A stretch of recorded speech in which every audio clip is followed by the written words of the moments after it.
आज का पॉडकास्ट बहुत ही स्पेशल है क्योंकि आज हमारे साथ जो गेस्ट जुड़े हैं वो केवल एक कॉम्पिटिटिव एग्जाम ही नहीं क्लियर किए हैं, एक रेपुटेड जॉब कर रहे हैं, रेपुटेड गवर्नमेंट जॉब कर रहे हैं इनकम टैक्स डिपार्टमेंट में। हाँ, एक 22 की एज में इनकम टैक्स डिपार्टमेंट में जॉब पाना, साथ में प्रिपरेशन स्ट्रेटजीज को जानेंगे और जॉब की रियलिटीज को जानेंगे। क्या जॉब, आप लोगों को बहुत डाउट्स होंगे कि एसएससी में कैसे एग्जाम्स को क्रैक करते हैं, और बहुत लोगों को डाउट होते हैं कि क्या कम एज में एसएससी जैसे एग्जाम्स को क्रैक किए जा सकते हैं। तो 22 की एज में हमारे सचिन भैया अभी इनकम टैक्स डिपार्टमेंट में है। तो सबसे पहले थैंक यू भैया कि हमारे चैनल पे आए आप। थैंक यू भाई इनवाइट करने के लिए। तो सबसे पहले भैया स्टार्ट करेंगे कि किसी भी जर्नी की स्टार्ट बचपन से होती है। तो आपके बचपन में कैसी इन्वायरमेंट थी, क्योंकि बहुत लोगों का ये रहता है कि इन्वायरमेंट बहुत इंपॉर्टेंट प्ले रोल करता है कि आपके टीचर्स कैसे हैं, पेरेंट्स कैसे हैं, फ्रेंड्स कैसे हैं और आपकी आसपास की सोसाइटी कैसी है। तो बचपन मेरा ऐसा रहा है, 12th तक ही, पूरा मैं 12th तक ही बताता हूँ। टीचर्स का फेवरेट चाइल्ड था मैं। पता नहीं कैसे ही, मतलब मैं था टीचर्स का फेवरेट चाइल्ड। और मेरी अभी भी काफी टीचर से बात होती है तो वो लोग भी यही बोलते हैं कि हाँ you are one of those. तो मैं कहता हूँ थैंक यू। तो मैं इतना भी अच्छा नहीं था पढ़ाई में और इतना बेकार भी नहीं था, बट एवरेज से काफी ऊपर था। यस ठीक सर। है। और एक दो बार मेरी रैंक वगैरह भी आ रखी है, तो ऐसा कुछ नहीं है। बाकी 11th 12th में जैसे शुरुआत में क्या करता था मैं, फर्स्ट बेंच पे बैठा करता था। बट जैसे ही मैंने 9th 10th 11th 12th करी तो मैं बैक बेंच पे बैठता था, एकदम लास्ट में। बट लास्ट बेंच पे बैठ करके भी मैं टीचर्स का फेवरेट था। तो ऐसा नहीं था। और रही बात, डिसिप्लिन काफी था मेरे घर में, कि जैसे काफी लोग होते हैं भाई 12 12 बजे तक जगते रहते हैं, तो वो चीज नहीं थी। मैं 10 बजे ही सो जाता था। और स्टार्टिंग से ही, मतलब जब मैं सेकंड थर्ड क्लास में, फोर्थ क्लास में भी था ना, तो मेरे घर वाले जल्दी सुला देते थे। तो घर में ऐसा ही माहौल था कि जल्दी सो जाओ और सुबह उठ के आराम से स्कूल जाओ अपना, ऐसे वाला। तो मैं रात को, जब मैं सेकंड थर्ड क्लास में था, जब तो मेरे घर वाले 9 बजे ही सुला देते थे, खाना खाओ और सो जाओ। हमारा घर पे 7 बजे खाना बन जाता था, हम खा पी के, और मम्मी कहती थी ठीक है भाई सो जाओ आप लोग। और मॉर्निंग में उठ जाता था जल्दी, 6 6 बजे के अराउंड। और मतलब मैं ऐसा था कि जैसे सेकंड थर्ड क्लास में जब बच्चे होते हैं तो उनके पेरेंट्स उनको स्कूल छोड़ के आते हैं। मेरा ऐसे था कि मैं मॉर्निंग जल्दी उठता था रेडी वेडी होके, और 7 बजे स्कूल खुलता था, कि 7 बजे स्कूल का गेट ओपन होगा। मैं 7 बजे भाई पहुंच जाता था स्कूल में। बैग लेकर के अकेला ही। मेरे घर वाले टीचर छोड़ने जाते थे। मतलब मेरा क्या था कि जैसे मेरे 2 3 फ्रेंड्स वगैरह थे, तो वो भी जल्दी आ जाते थे, तो हम ये ऐसे शेड्यूल करते थे कि सुबह जल्दी आएंगे, देन हम 7 से 8 खेलेंगे। फिर 8 बजे वो प्रेयर का टाइम हो जाता था। तो मैं इसलिए इस चक्कर में मैं सुबह 7 बजे स्कूल पहुंच जाता था, मेरे दोस्त वगैरह भी आ जाते थे, और फिर हम लोग खेलते थे। और फिर जो भी क्लासेस वगैरह लगती थी, क्लासेस वगैरह लेके, और दोपहर में वापसी घर। तो ये सीन था। बाकी हाँ, डिसिप्लिन का भाई काफी मेन रोल है। या क्लासेस में आपने जैसे बताया कि 9th 10th के बाद, मतलब 9th से आपने स्टार्ट कर दिया पीछे बैठना, तो क्या उससे मस्तियां भी ज्यादा बढ़ गई थी। मैं बताता हूँ, मैंने सबसे बढ़िया मजे 8 से लेकर 12 तक करे हैं। मतलब 8 तक मैं प्राइवेट पढ़ा था, देन 9 10 11 12 मैंने गवर्नमेंट स्विच कर दिया था। अच्छा अच्छा। तो मेरे 8 क्लास में भी काफी, मतलब ऐसा नहीं कह सकते कि मैंने 9 10 11 12, मैंने हर एक क्लास में मजे करे हैं। बट जो ज्यादा मजे होते हैं ना एकदम, वो 9 10 और 11 12 में ही किए हैं। तो हाँ, ये है कि मैं मजे भी करे थे, बट मैं पढ़ता भी था साथ में। तो साथ में ये दोनों चीज को क्या, मैनेज कर देते हैं आप। हाँ, क्योंकि आपने वही हैबिट बनी हुई थी शुरुआत से स्टडी की। तो 9 10 11 12 में फिर मैं, ये था कि साथ में मैं मजे भी मारने लग गया था ज्यादा। और मैं फिर पढ़ता तो खैर था ही। आपने बताया कि आप मोस्टली टीचर्स के फेवरेट स्टूडेंट हुआ करते थे और आज भी फेवरेट स्टूडेंट है, आप बहुत टीचर से कनेक्टेड हैं। तो हाँ, ये कैसे हुआ कि आप बहुत सारे टीचर्स आपसे अट्रैक्ट होते थे। ये क्या केवल एक नंबर की वजह से होते थे कि आपके मार्क्स आते थे। नहीं नहीं, मार्क्स तो नहीं कहूंगा मैं। काफी बेनिफिट, जैसे कि मैं बताता हूँ, काफी फैक्टर्स हैं इसके पीछे। एक तो आपका नेचर कैसा है, उस पर डिपेंड करता है। और स्टडी भी डिपेंड करती है। ठीक है। बाकी मैं थोड़ा, कैसे कह सकते हैं, इन अ क्यूट वे, तो टीचर्स को पसंद आ जाता था मैं। वो तो उनको मेरी हरकतें पसंद आ जाती थी, कह सकते हैं। ऐसा। तो स्टार्टिंग में ही आपने पूरी प्रिपरेशन, मतलब आपकी स्टार्टिंग स्कूलिंग पूरी जर्नी दिल्ली में हुई है? हाँ हाँ, मैं दिल्ली में ही सब कुछ हुआ है मेरा। मैं दिल्ली में ही पैदा हुआ हूँ, वहीं मैंने पढ़ाई की है। अब मैं पहली बार बाहर निकला हूँ, कोटा में रह रहा हूँ, 3 महीने हो गए। तो खुद मैनेज कर रहा हूँ सब कुछ। तो ये भी हाँ ठीक है, एक अलग एक्सपीरियंस है, करना भी चाहिए ये चीज। क्या भैया आपको 9th 10th में पता था कि मुझे गवर्नमेंट जॉब की प्रिपरेशन करनी है, और कैसे आपने स्ट्रीम डिसाइड किया? 9th 10th में मैंने सोचा था कि हाँ मैं गवर्नमेंट की साइड ही जाऊंगा, क्योंकि मैं बताता हूँ इसका एक मेन रीजन और है। जैसे कि ना, हमारे जो मेरे पापा हैं उनकी फैक्ट्री थी, या मतलब ठीक है। बट जब मैं उस फैक्ट्री में जाता था ना, तो मैंने भी मतलब काम वगैरह तो किया है वहां पर काफी। तो मेरे को वो चीज पसंद नहीं थी बिल्कुल भी। एक तो उधर मशीन्स वगैरह चलती थी तो बहुत शोर होता था। दूसरी चीज, जब ऐसे फैक्ट्रीज में काम वगैरह करते हैं तो फिर वो काले पीले हो जाते हैं। फिर प्लस में गर्मी में अगर आप काम कर रहे हो, ऊपर वो टीन वाली वो होती है, तो वो कितनी गर्मी होती है उसके अंदर। तो ये सब चीज ना मैंने जब झेली थी अपने ऊपर, तो मेरा डिसाइड हो गया था कि मैं ये चीज तो नहीं करूंगा। तो फिर तभी से मैंने सोच लिया था कि मैंने कहा गवर्नमेंट जॉब करूंगा, और वाइट कॉलर जॉब जिसे बोलते हैं ना, वो करूंगा मैं। क्योंकि मेरे बस की नहीं है ये डेली डेली मशीन्स का शोर सुनना, और बाहर धूप में इधर उधर घूमना बाइक वाइक लेकर के, और ये सब ना। तो इस और फिर मैं एक बार और क्या बोलते हैं, जैसे मेरे चाचा वर्किंग है एमईए में। या तो मैं एनडीए एक में? बार उनके MEA MEA NDA. Ministry of external affairs. अच्छा अच्छा। तो मैं एक बार उसमें गया था। तभी से मैंने सोच लिया था, मैंने कहा जॉब करूंगा तो यही करूंगा, वरना नहीं करूंगा। तो प्रिपरेशन जारी है, बाकी देखते हैं कब नंबर लगता है उधर। अच्छा अच्छा, उसकी भी प्रिपरेशन हाँ, चल रही है? तो क्योंकि भैया, मेन तो वही चाहिए। तो फिर स्ट्रीम कैसे डिसाइड किया कि स्ट्रीम कौन सा लेना चाहिए? और सेम हाँ, आप एडवाइस भी दीजिए बच्चों को कि क्या स्ट्रीम लेना चाहिए अगर वो 9th 10th में डिसाइड कर लेता है कि मुझे गवर्नमेंट जॉब में जाना है, मुझे एसएससी या एनडीए की प्रिपरेशन करनी है। स्ट्रीम का मेरा ऐसा था कि मेरे को पता था कि मेरे को स्टेनोग्राफी करनी है। अच्छा बिकॉज अच्छा। सीजीएल के लिए मेरे को 3 साल और वेट करना पड़ता है, क्योंकि ग्रेजुएशन करनी पड़ती है ना। तो मेरा यही था कि हाँ मेरे को भाई अपना स्टेनोग्राफी, मतलब एज अ स्टेनोग्राफर भी लग जाऊंगा तो बहुत है, 12th के बाद प्रिपरेशन स्टार्ट कर दूंगा। अब मेरे को ये पता था कि जैसे जो स्टेनोग्राफर का एग्जाम होता है ना, वो 12th बेसिस पे होता है। 12th, हाँ 12th बेसिस पे होता है। ठीक है।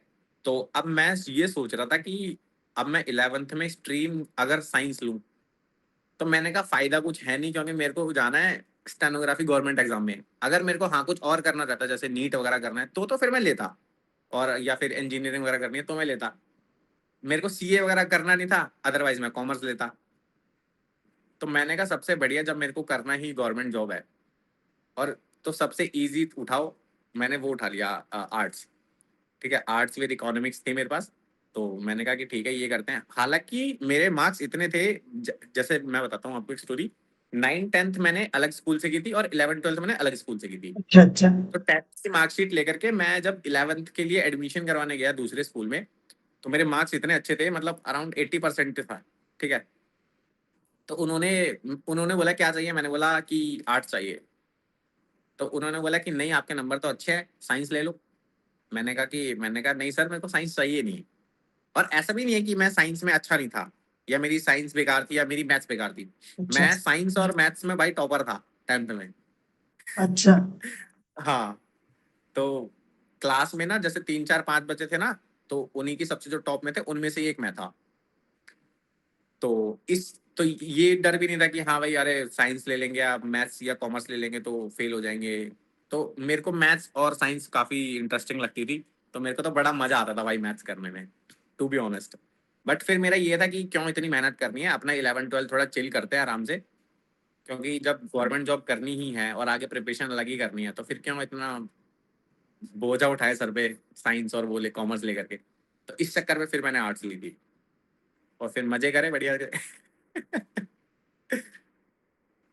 भैया जैसे आपने बोला कि आपको एकदम क्लियर था कि मेरे को तो गवर्नमेंट जॉब में जाना है, साइंस लूंगा तो फिर मुझे हार्डवर्क भी ज्यादा करना पड़ेगा, कॉमर्स लूंगा तो मुझे सीए या सीएस मुझे करना नहीं है, तो आपने ह्यूमैनिटीज ले लिया। अभी मैंने पॉडकास्ट भी लिए थे तो उनमें आईएफएस ऑफिसर ने ये बोला था कि आपको क्लियर होना चाहिए what you are doing and what you are not to do. आपको ये क्लियर होना एग्जैक्टली, चाहिए।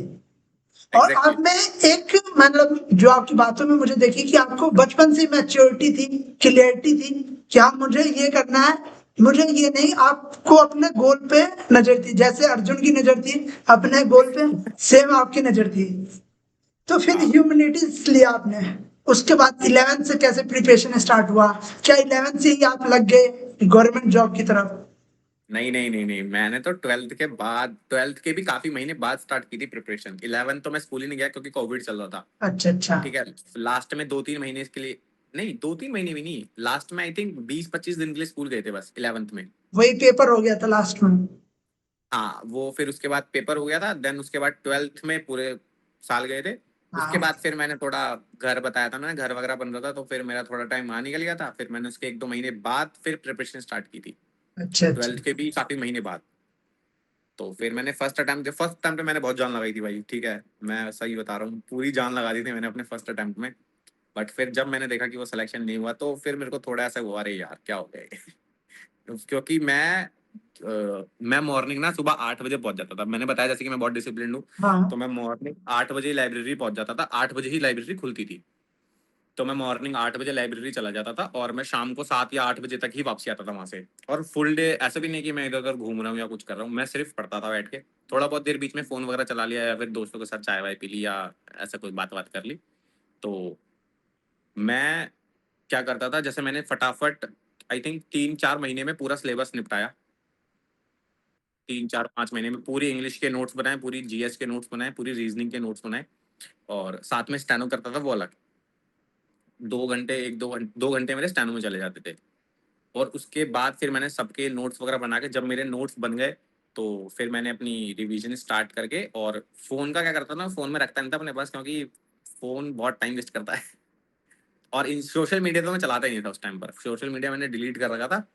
और फोन भी रखता नहीं था अपने पास, फोन को लॉकर में डाल देता था, जो लाइब्रेरी में लॉकर्स वगैरह बने होते हैं। और फिर मैं बुक लेके बैठता था और बुक से फिर क्वेश्चन प्रैक्टिस करता था। तो काफी अच्छे से टाइम दिया मैंने वहां पर। ये आपने बताया कि 3 से 4 महीने में आपने पूरा पहले सिलेबस कवर किया, और ये हाँ 12th के ठीक बाद 3 महीने बाद आपने प्रिपरेशन स्टार्ट कर दी थी। हाँ हाँ हाँ। तो भैया आपने किस किस रिसोर्सेज को फॉलो किया? क्योंकि अभी के टाइम में ऑनलाइन एक एजुकेशन आ चुका है मार्केट में। ऑनलाइन एजुकेशन के फायदे तो बहुत है, लेकिन यहीं पे वही है कि भंडार सिलेबस आपको बहुत सारे वैरायटी मिल रहे हैं। आप उसमें से बेस्ट रिसोर्सेज चुनना पड़ेगा। अगर आपने बेस्ट रिसोर्स नहीं चुना तो कोई और चुन के वो सिलेक्शन लेके चला जाएगा। तो हाँ, आपने कैसे इसका चुना? बहुत मेन रोल है, क्योंकि जब मैं भी न्यू न्यू लाइब्रेरी ज्वाइन की थी, मतलब मेरे घर वालों ने यही सजेस्ट किया था कि लाइब्रेरी ज्वाइन कर ले और क्या बोलते हैं, प्रिपरेशन ऑनलाइन करो। अच्छा। तो अब जब मैं, ठीक है, मैं लाइब्रेरी ज्वाइन कर ली, अब प्रिपरेशन ऑनलाइन करे तो कुछ पता ही नहीं है कि कहाँ से क्या पढ़ना है, हाँ। कि इसके टीचर्स कौन है भाई। अगर जीएस पढ़नी है हमारे को, तो जीएस किससे पढ़नी है हमारे को क्या पता कौन है, उस टाइम पर कुछ भी नहीं पता था मेरे को। फिर मैं धीरे धीरे लोगों से मिला, फिर मेरे को काफी सारे मैंने टीचर स्विच करे, तब मेरे को पता चला कि अच्छा ये सीन रहता है। तो फिर इसी के रिगार्डिंग फिर मैं काफी वीडियोस वगैरह भी डालता हूँ अब तो, कि जो चीज मैंने फेस करी वो और बच्चे ना करें। तो इंग्लिश के लिए तो 5-6 टीचर्स हैं, काफी अच्छे अच्छे हैं। ऐसा नहीं है कि कोई एक ही अच्छा है, 5-6-7 टीचर्स अच्छे अच्छे हैं जिनको मैं जानता हूँ। बाकी और भी होंगे, मेरे को नहीं पता होगा उनके बारे में। बट जितने मैंने नाम वगैरह सुने और मैंने सबकी थोड़ी बहुत क्लासेस देखी, तो सब अच्छा पढ़ाते हैं। तो इंग्लिश के लिए टीचर्स बताऊँ? हाँ हाँ इंग्लिश के लिए ना, एक तो रानी मैम का नाम सबने सुना होगा, ठीक है। हाँ। मैं मैं उनके मीटअप वगैरह में भी गया था, दिखाता हूँ मैं। ये डायरी मिली थी मेरे को। अच्छा अच्छा। हाँ। और रानी मैम हो गई, एक अमन वशिष्ठ सर है, अच्छा। ठीक है। हाँ, एक जयदीप सर हैं, और एक निमिषा बंसल मैम है, 4। और नीतू मैम भी हैं, ठीक है, उनसे भी पढ़ सकते हैं ना, कोई ऐसा कुछ नहीं है। और एक तो टीचर्स और बताता हूँ, गोपाल वर्मा सर, अच्छा। और हाँ जयदीप सर हो गए, और एक वो संजीव ठाकुर सर करके हैं। तो या। ये, हाँ हाँ, ये 7-8 टीचर्स हैं, इनमें से किसी से ही पढ़ लो, सारे बेस्ट पढ़ाते हैं भाई। मेनली पता है क्या है, देखो, सबको लगता है कि बात टीचर में है, बात टीचर में नहीं है, सब टीचर सेम सिलेबस पढ़ा रहे हैं। अच्छा। ठीक है, बच्चों को लगता है कि अरे हम उनसे पढ़ लेंगे तो हमारा सिलेक्शन हो जाएगा, अगर हम उनसे पढ़ेंगे तो हमारा सिलेक्शन नहीं होगा, ऐसा बिल्कुल नहीं है। ग्रामर सबकी सेम है। ठीक है, कोई ऐसा नहीं कि वो टीचर अलग ग्रामर पढ़ा रही है, ये टीचर अलग ग्रामर पढ़ा रहा है, तो ऐसा नहीं है कुछ भी। आप ग्रामर किसी से भी पढ़ लो, जो मेन चीज जो होती है ना, आपने ग्रामर पढ़ने के बाद जो जैसे आपने उसके नोट्स वगैरह बना लिए, उन नोट्स को आप मल्टीपल टाइम रिवाइज करो और अपने कॉन्सेप्ट्स क्लियर करो। और जब आप जैसे आपने एक चैप्टर फिनिश कर लिया, तो उसके नोट्स को रिवाइज करके सारे कॉन्सेप्ट्स क्लियर करके देन आप पीवाईक्यूज लगाओ। तब आपको पता चलेगा कि हाँ अच्छा ऐसे भी क्वेश्चन सॉल्व हो सकते हैं, ऐसे क्वेश्चन आएंगे तो क्या करना है। मेन चीज ये होती है। तो सबको लगता है कि हाँ टीचर्स का देखो रोल तो है, नो डाउट, मेनली सब टीचर्स ही करवा रहे हैं वो सब, है ना। तो टीचर्स का रोल तो है, बट उससे ज्यादा रोल एक बच्चे का खुद का होता है, क्योंकि उसको जितने टाइम वो रिवीजन कर सकता है ना, तभी कुछ जाके आगे बात बनेगी। अदरवाइज तो टीचर से तो कितने लाखों बच्चे पढ़ रहे हैं, सिलेक्शन कुछ हजारों का ही हो रहा है। क्यों हो रहा है वो इसी वजह से हो रहा है क्योंकि वो खुद क्या बोलते हैं सेल्फ स्टडी भी करते हैं। तो मेन चीज जो है ना वो यही है कि आप पढ़ो किसी से भी, बट आप मेक श्योर करो कि जो भी आप नोट्स वगैरह बना रहे हो आप उसको रिवाइज करो टाइम टू टाइम, और क्वेश्चन प्रैक्टिस करो जितनी कर सकते हो। 10 चीजें अलग अलग, 10 टीचरों से 10 चीजें मत पढ़ो, आप एक ही टीचर से वो चीजें पढ़ के और उसी चीज को ना आप 10 बार रिवाइज करो, तो वो ज्यादा बेटर। मैंने अपने नोट्स इतने रिवाइज किए हैं ना, इतने रिवाइज करे हैं बहुत, मेरे को खुद नहीं पता मैंने कितनी बार उनको रिवाइज किया होगा। तो ये एक मेन पॉइंट है, अगर ये बच्चे फॉलो करते हैं तो इजीली सिलेक्शन हो जाता है, बट करना यही करना भारी होता है बहुत। ये क्या आपको लगता है कि बच्चे आप में, क्योंकि आप प्रिपरेशन कर रहे थे, ऐसे भी आपके दोस्त होंगे या फिर लाइब्रेरी में ऐसे भी होंगे जिनका सिलेक्शन नहीं हुआ होगा, क्या आपको लगता है कि वो रिवीजन के टाइम पे फिर से लेक्चर देखते थे और ये गलती बहुत ज्यादा बच्चे हाँ, कर रहे हैं ये आपने बहुत सही बात बताई। और अलग अलग मेनली बच्चे टीचर क्या के करते देख हैं, रहे हैं? हाँ मेनली पता है बच्चे क्या करते हैं, बच्चे ये करते हैं कि जैसे उन्होंने किसी टीचर से कुछ टॉपिक पढ़ लिया, हम्म। तो क्लास लेने में तो सबको इंटरेस्ट आता है, या जो है ना। जो सबसे बोरिंग चीज है वो है उस क्लास के जो नोट्स बनाए उसको रिवाइज करना, सबसे बोरिंग चीज है वो किसी से होती नहीं है। तो अब बच्चे क्या करते हैं, नोट्स तो रिवाइज करते नहीं है, दोबारा क्लास खोल के बैठ जाएंगे, समझ कुछ नहीं आना होता फिर उसके बाद उसमें से, फिर आप वो क्लास को ही देख देख करके और आगे स्किप करते रहोगे, और होना कुछ है नहीं उससे। मेन क्या होता है, अगर आपने एक क्लास किसी से ले ली, एक चैप्टर फिनिश कर लिया, तो आप उसको नोट्स रिवाइज करो उसके। अगर कुछ कॉन्सेप्ट्स में प्रॉब्लम आ रही है कि हाँ अरे ये कैसे होगा, देन आप उस पोर्शन की पर्टिकुलर वीडियो देख लो। बट ऐसे नहीं कि आप अगर हर बार रिवाइज करें तो आप हर बार वीडियो खोल के देख रहे हो, तो वो कोई सेंस बनाता नहीं है, और वो फेलियर है एक बहुत बड़ा। ये मिस्टेक बहुत बच्चे कर रहे हैं। सभी ये करते हैं, क्योंकि रिवीजन क्या है, मैंने बताया ना सबसे बोरिंग काम जो है ना इस धरती पे वो रिवीजन है। हाँ। किसी से नहीं होती रिवीजन, सबको लेक्चर्स दिखवाओ, सबको मजा आता है लेक्चर्स देखने में, बट वही अगर कॉपियों में लिख रखा होगा ना तो वो किसी को नहीं समझ में आता, रिवीजन सबको बोरिंग लगता है। इम्पोर्टेंट है। हाँ, बहुत बहुत इंपॉर्टेंट है, उसके बिना कुछ नहीं है। अगर जैसे रेट किया जाए, रिवीजन, मॉक टेस्ट, क्लासेस, और आपके मॉक टेस्ट हो गए, क्लासेस हो गए, और डिसिप्लिन, इनमें आप कितना रेट करना चाहेंगे अगर हम बात करें रिवीजन को केवल? भाई 10 आउट ऑफ 11। 10 out of 11? ये सॉरी 11 आउट ऑफ 10। 11 आउट। मतलब आपको लगता है कि रिवीजन केवल रिवीजन से सिलेक्शन, मतलब सिलेक्शन होना ना होना रिवीजन है? रिवीजन प्लस क्वेश्चन प्रैक्टिस, अच्छा।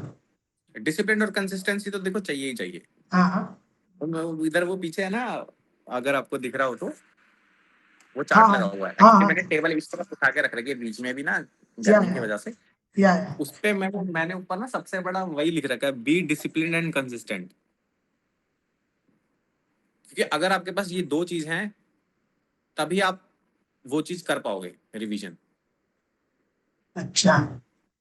हाँ, और बात करें अब जीएस को लेके कि जीएस कहाँ से पढ़ा, और जीएस की पढ़ने की गलतियां क्या कर रहे हैं बच्चे? जीएस की गलती ये करते हैं यार, जीएस के पता क्या, जीएस के ना बच्चे लेक्चर्स लेते रहते हैं, ठीक से नोट्स बना करके रिवाइज तो बिल्कुल नहीं करते, सिर्फ और सिर्फ स्टोरियां सुनते रहते हैं बैठ के। अब जैसे क्या जीएस में ना काफी बढ़िया टीचर्स हैं जो बहुत अच्छी स्टोरी सुनाते हैं, तो उसमें बहुत इंटरेस्ट आता है, तो लेक्चर्स लगा करके देन वो लोग लगा के और सुनते रहेंगे उसको, तो उनको मजा आ रहा था कि अच्छा ये हुआ फिर ये हुआ फिर ये हुआ। रिवाइज भी करना होता है, रिवाइज कोई करता नहीं है। मेन प्रॉब्लम यही है, सबको स्टोरी सुनने में मजा आता है, बट स्टोरी सुनने के बाद जब उनको खुद स्टोरी पढ़नी होती है दोबारा, तो उसमें किसी को मजा नहीं आता, तो वो बच्चे करते ही नहीं है। और काफी बच्चे ऐसे करते हैं कि जैसे पढ़ना इतना है, पढ़ते इतना है, अब जो इतना भी पढ़ रहे हैं वो फालतू ही पढ़ रहे हैं। जो इतना पढ़ना होता है ना, इतना सिर्फ यही नहीं पढ़ रहे होंगे, बाकी का इतना पूरा पढ़ रहे होंगे, जिस वजह से उनको लगता है कि अरे हम पढ़ तो बहुत रहे, लेकिन वो पढ़ बेकार रहे होते हैं। आउट ऑफ सिलेबस पढ़ रहे हैं, जो जरूरत नहीं हाँ है, एग्जाम की डिमांड हाँ नहीं है। हाँ। मतलब जो भी आप ये देखो ना कि आपका एग्जाम के अंदर क्वेश्चंस कहाँ से पुट अप होते हैं, आप वो चीज देखो, देन आप वो स्टडी करो। जहां से क्वेश्चंस ही नहीं आ रहे आप वो करने में लगे पड़ो, क्या फायदा उस चीज का। ये चीजें हैं। मतलब गवर्नमेंट जॉब की जब प्रिपरेशन कर रहे हैं तो बच्चे ये भी गलतियां करते हैं कि एग्जाम की डिमांड नहीं देखते हैं कि एग्जाम डिमांड क्या हाँ, कर रहा है। मेन मेन यही है। मैं बताता हूँ, एक मेरे साथ फ्रेंड था लाइब्रेरी में, वो यही करता था। मैंने उसको इतनी बार बोला था, मैंने कहा भाई इतना पढ़ना है सिर्फ, तो इतना मत पढ़ 36 टीचरों से कि ये भी कर लूं वो भी कर लूं वो भी कर लूं। और आज मैं इधर सेलेक्टेड हूँ, वो आज वही है, दोबारा दोबारा प्रिपरेशन कर। और मैंने उसको पता नहीं कितनी बार बोला था ये चीज।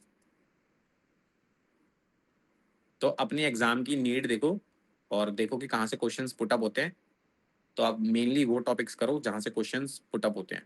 फालतू करोगे तो भीड़ तो बहुत है लाइब्रेरियों में और हर जगह, तो आप भी उसी का हिस्सा बनोगे।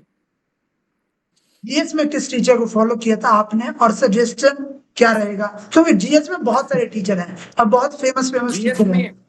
में मैं ज्यादा मेनली पता है, ज्यादा टीचर्स को मैं जानता नहीं हूँ जीएस में ना, मैंने 2-3 टीचर्स से ही पढ़ा हुआ है, तो मैं हाँ उन्हीं का नाम बता देता हूँ। बाकी पढ़ाते और भी अच्छा होंगे, बट मेरे को नहीं पता उनके बारे में। हाँ हाँ। तो हाँ, मेरे को 2-3 टीचर्स के नाम ही पता है, तो मैं उनको बताता हूँ। एक ना अमन श्रीवास्तव सर है एसएससी लैब पे, अच्छा। भाई क्या पढ़ाते हैं, गजब। मतलब कि अगर पता है क्या, मैं आपको ना एक इंसिडेंट बताता हूँ, मैंने मेनली उन्हीं से पढ़ा हुआ है। और जब मेरे को बोरिंग लगता था ना सब कुछ, तब मैं जीएस का लेक्चर खोल के बैठता था। और बच्चों को सबसे बोरिंग जीएस ही लगती है। मैं जब सब कुछ करके बोर हो जाता था, इंग्लिश रीजनिंग सब कुछ करके बोर हो जाता ना, जब मेरे को लगता था अरे यार अब थोड़ा डाउन हो रहा है, जीएस का लेक्चर खोलता था मैं। और मतलब उन सर की एनर्जी काफी, बहुत जबरदस्त एनर्जी है उनकी, और उनका पढ़ाने का तरीका भी बहुत अच्छा है। तो एक तो वो हो गए, और दूसरे अपने वो फेमस तो है ही, परमार सर। राहुल परमार सर। हाँ, परमार एसएससी करके उनका चैनल है ना, आई थिंक वो। अच्छा।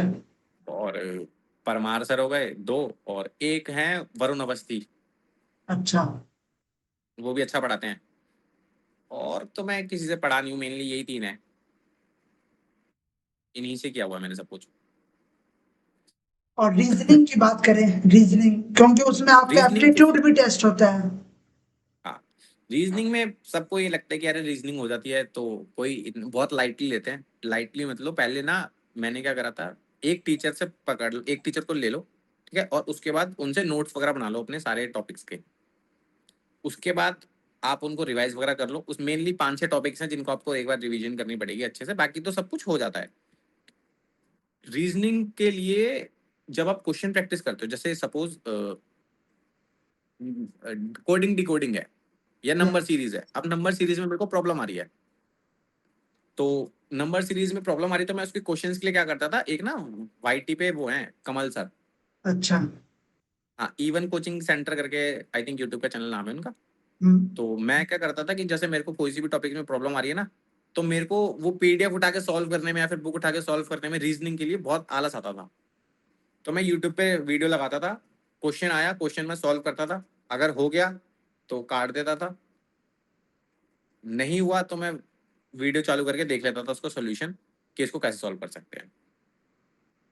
तो ये मेरे पॉज को बढ़िया करते थे, लगा। हाँ क्वेश्चन आने के बाद पॉज करते थे। हाँ, क्वेश्चन आएगा, क्वेश्चन आ गया पॉज कर दो, वीडियो को खुद सॉल्व करो, हो गया तो काट दो सॉल्यूशन, अगर नहीं हुआ तो सॉल्यूशन देख लो, तो आपको समझ में आ जाएगा कि हाँ क्वेश्चन को इस तरीके से अप्रोच भी कर सकते हैं। यहाँ रीजनिंग से में काफी टाइम प्रैक्टिस बहुत बचता है, जरूरी है। कह सकते हैं,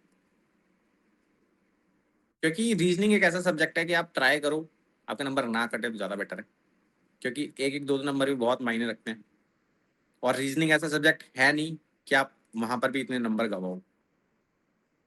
तो जितना आप वहां से फायदा उठा सकते हो उठाओ, ट्राई करो कि पूरे की पूरे आए तो ज्यादा बेटर है। रीजनिंग में भैया, हाँ क्या आपको लगता है, जैसे आपने बताया कि आप पॉज करते थे, क्या आपको लगता है कि जो स्टूडेंट सिलेक्ट नहीं होते हैं वो प्रैक्टिस के नाम पे केवल लेक्चर देखते हैं जो क्वेश्चन प्रैक्टिस के होते हैं, और जो क्वेश्चन टीचर कर रहा होता है और उनको लगता है यार मेरा तो हो गया। हाँ, एक तो ये चीज भी है मेनली। दूसरी चीज क्या है, लोग जैसे मैंने बताया कि पढ़ना इतना होता है, पढ़ते इतना है। दूसरा चीज एक वो है, और काफी बच्चे ऐसे भी नहीं कि पढ़ते भी हैं बट वो लोग पैनिक कर जाते हैं एग्जाम टाइम पे। या हाँ, तो ये सब चीजें हैं जो एक बच्चे को सिलेक्शन में बाधा देती है। मैथ्स भी आई थी पेपर में। स्टेनो में मैथ्स नहीं आती, बट मैंने मैथ्स की थी। अच्छा, मैथ्स कहाँ से पढ़ी थी फिर? मैथ्स मैंने की थी आदित्य रंजन से, शायद आदित्य रंजन सर से मतलब काफी सारे अच्छे अच्छे टीचर्स हैं, ठीक है। अपने गगन सर हो गए, ये गगन प्रताप सर। आदित्य, हाँ हाँ, आदित्य रंजन सर हो गए, और राकेश यादव सर हो गए, या और एक वो हैं अभिनय सर हो गए। हाँ हाँ। चार तो मेनली तो यही चार ही सुनता हूँ मैं, तो जिनसे भी सुनता हूँ चारों ही बढ़िया पढ़ाते हैं, किससे ही पढ़ लो मैथ्स। मैंने कैसे मैथ्स का मैं बताता हूँ मैथ्स का क्या सीन था। जब मैंने फर्स्ट अटेम्प्ट दिया था स्टेनो का तो एग्जाम क्लियर नहीं हुआ था, मैंने बताया वो 125 मार्क्स थे। तो फिर मैंने सोचा कि यार अब मैंने सब कुछ तो पढ़ ही रखा हुआ है बाकी तीन सब्जेक्ट्स का, तो क्या करूँ अब मैं। तो उस टाइम पर ना DSSB का एग्जाम आ रहा था, उसके अंदर मैथ्स भी आती थी। तो मैंने कहा ठीक है, बाकी तीन सब्जेक्ट तो मेरे कवर हैं ही, मैथ्स कर लेता हूँ। तो फिर मैंने 3 महीने में भाई मैथ्स निपटाई। मैं 3 महीने अच्छे से मैथ्स वैथ्स करी, फिर उसका तो एग्जाम हुआ नहीं, उसका हुआ था CHSL का। फिर CHSL का मैं एग्जाम दे करके आया, उसमें आई थिंक मेरे 152 या 153 मार्क्स बने प्री में, तो क्लियर हो गया वो। फिर मेंस देने गया मैं, मेंस में मेरे मैथ्स, फिर उस टाइम पे क्या था कि 3-4 महीने बाद हुआ था मेंस का एग्जाम CHSL का, और उसके ठीक 1 महीने बाद मेरे स्टेनो का एग्जाम था, 15-20 दिन बाद ही। तो मैंने मैथ्स छोड़ रखी थी क्योंकि मेरे को मेरा जो मेन था एग्जाम वो स्टेनो का था, तो मैं मैथ्स नहीं करता था। फिर मेरे को एकदम से पता चला अरे इसमें नाम आ गया मेंस वाले में, तो मैं सोचा करूँ नहीं करूँ, तो मैंने थोड़ी बहुत याद रखने के लिए थोड़ी बहुत लेक्चर्स वगैरह देख लिए थे, दोबारा से थोड़ी बहुत क्वेश्चन प्रैक्टिस कर ली थी, और 2-4 मॉक दे दिए थे। तो मैथ्स तो उतनी अच्छी थी नहीं मेरी उस टाइम पर, क्योंकि मैंने कर ही नहीं रहा था मैं मैथ्स, मैंने ऑलमोस्ट 5-6 महीने से छोड़ रखी थी। तो मैथ्स तो ऐसे ही देकर के आ गया था, बाकी जो सब्जेक्ट थे उसमें काफी अच्छे मार्क्स थे मेरे। तो जब मैं मेंस दे के आया था, रीजनिंग मेरे आउट ऑफ 90 मार्क्स थे पूरे, ठीक है। मैथ्स में आई थिंक मैथ्स में कितने थे, 21-22 क्वेश्चन ही करके आया था मैं। 22 करे थे, 22 में से 21 ठीक थे, अच्छा। क्योंकि मैथ्स में कर ही नहीं रहा था उस टाइम पर स्टेनो की वजह से। और इंग्लिश में आई थिंक मेरे आउट ऑफ 40 क्वेश्चन में से 37 ठीक थे। बट उस टाइम पे क्या बोलते हैं, कुछ थोड़े बहुत मार्क्स से CHSL रह गया था मेरा, तो मैंने कहा ठीक है कोई बात नहीं। बाकी फिर मैंने स्टेनो के लिए प्रिपेयर किया था, तो स्टेनो में काफी अच्छे मार्क्स आ गए थे, तो मैंने कहा कि ठीक है, जिस दिन मार्क्स आए थे मेरे को उसी दिन पता चल गया था कि ठीक है सिलेक्शन होना है, स्टेनो करो। तो वो एक इंट्यूशन था कि स्टेनो तो क्लियर हो ही जाएगा, मेन रिटर्न में मार्क्स लाना था, क्योंकि मैंने उससे पहले भी दिया था, जो फर्स्ट अटेम्प्ट का स्किल था वो भी दे के आया था मैं, उसमें भी स्किल मेरा क्लियर था, बट मेनली मार्क्स के चक्कर में सिलेक्शन नहीं हो पाया था। तो वो चीज़ सेकंड अटेम्प्ट में पूरी कर दी थी, ऐसा था। क्लैरिटी थी पूरी। मेनली भाई क्लैरिटी पता लेकर के आनी पड़ेगी आपको चीज़ों के अंदर, आपको पता होना चाहिए कि आपको क्या करना है क्या नहीं करना। अदरवाइज वो सब आप मिक्स करते रहोगे, देन थोड़े टाइम बाद आप कंफ्यूज हो जाओगे कि अरे मैंने कितना कर लिया, क्या करना है, क्या चीज कर रहा हूँ, कुछ आता पता नहीं रहेगा। तो मैं सब चीजें ट्रैक करता था। Self analysis. हाँ, मैं क्या करता था, ट्रैक तो करता था, जैसे मेरे को पता होता था मैं शेड्यूल बना करके और उसको डेज और वीक्स में डिवाइड कर लेता था कि हाँ आज इतना करना है, इस हफ्ते में इतना हो जाना चाहिए और इस मंथ में इतना हो जाना चाहिए। ठीक है, तो ये ट्रैक तो मैं सबको बोलता हूँ कि भाई अपनी चीजें ट्रैक करो, सब कुछ इधर भी ये सब मत करो, पता चले आप सब कुछ मिक्स मिक्स करके पुलाव या खिचड़ी बना दो। तो वो मत कर करो। अगर आप राजमा चावल बना रहे हो तो राजमा चावल ही बनने दो उसको, मिक्स मत करो सब कुछ, खिचड़ी बन जाएगी वो। तो वो ट्रैक करो उन सब चीज़ों को। और बाकी मॉक कर रहे हो तो मॉक का एनालिसिस ज़रूर करना चाहिए, और ट्राई करो कि हाँ, जैसे कि आपने मॉक में कुछ गलती करी तो आपने वो चीज़ देख ली कि अच्छा ये गलती हो गई, तो नेक्स्ट टाइम ट्राई करो कि वो चीज़ ना हो। और मॉक्स इसलिए बने होते हैं कि आपको ठीक है जितनी गलतियां करनी है करो, बट उन गलतियों से सीखो सो दैट आप मेन एग्जाम में वो चीज़ें ना करो। तो एनालिसिस तो इम्पोर्टेंट है बहुत। मॉक कितने देने चाहिए? क्योंकि ऐसे भी बच्चे कहते हैं कि जो टॉपर होते हैं वो, या जिनका सिलेक्शन होता है, वो पर डे 3-3 4-4 मॉक दे रहे हैं। ऐसा कुछ नहीं है, फालतू की बातें हैं भाई सारी। ठीक है, मॉक क्या है, अगर आप पीवाई क्यू किसी बुक से प्रैक्टिस कर रहे हो तो करो वहां से, पीवाई क्यूज तो करने हैं। मॉक का ऐसा नहीं है कि हाँ आपको इतने मॉक्स लगाने ही लगाने हैं। आपका जो भी मेन एग्जाम है उसके 50 60 70 मॉक लगा लो, बाकी थोड़े बहुत सेक्शनल लगा लो, तो हो जाता है। ऐसा कुछ है नहीं। मेनली पता है मॉक्स क्या होता है, मॉक्स आपका एक तो डर निकालने के लिए होते हैं, दूसरी चीज, अरे सॉरी कॉल आ रही है, दूसरी चीज क्या होता है कि मॉक से क्या होता है कि आप अपना टाइम अरेंज कर सको कि आपको किस सेक्शन में कितना टाइम देना है और कैसे अप्रोच करना है। ठीक है, तीसरी चीज, और तो ऐसा कुछ है नहीं यार। मॉक बस मेनली ना इन चीजों के लिए इंपॉर्टेंट होता है कि आप एक तो पेपर में घबराए ना, दूसरा चीज आपको टेक्निक्स पता होनी चाहिए कि आपको कैसे मॉक को सॉल्व करना है।